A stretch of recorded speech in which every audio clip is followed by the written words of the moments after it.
আমাদের চুক্তিটি ছিল, এরকম আমাদের এটি তারা তাদের জায়গা থেকে বাতিল করেছে।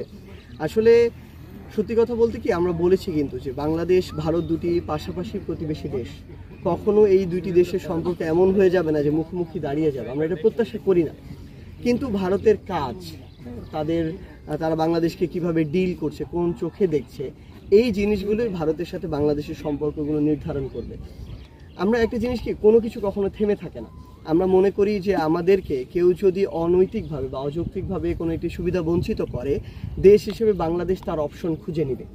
এখন এই গ্লোবাল একটি ওয়ার্ল্ডে সব কিছুরই অবশ্যই কোনো না কোনো আরেকটি বিকল্প একটি অপশন রয়েছে। আমরা মনে করি যে এটি করে কিন্তু পৃথিবীর বড় বড় পরাশক্তি অনেককে চেপে ধরার চেষ্টা করেছিল বিভিন্ন সুযোগ সুবিধাকে বন্ধ করে দিয়ে, কিন্তু দিন শেষে ওই ছোট ছোট শক্তিগুলো আরও বিকল্প অসংখ্য পথের মধ্য দিয়ে শক্তিশালী হয়েছে। তো আমরা মনে করি শুধু ভারত নয়, এক্ষেত্রে পৃথিবীর যে কোনো দেশই যদি তাদের জায়গা থেকে বিভিন্ন বাণিজ্যিক চুক্তি বা অন্যান্য অনেক সুযোগ সুবিধার জায়গায় আমাদেরকে এরকম চেপে ধরার চেষ্টা করে, আমরা মনে করি যে পুরো বিশ্ব আমাদের জন্য খালি রয়েছে।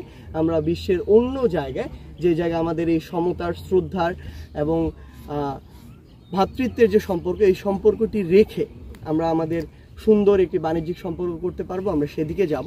সো এক্ষেত্রে আমরা বিশ্বাস করি যে ভারত রাজনৈতিক দল হিসেবে নয়, বরং ভারত একটা দেশ হিসেবে ফাংশন করবে এবং দেশ হিসেবে আরেক দেশের সাথে তার যে বাণিজ্যিক চুক্তিগুলো সেগুলো করবে এবং বজায় রাখবে।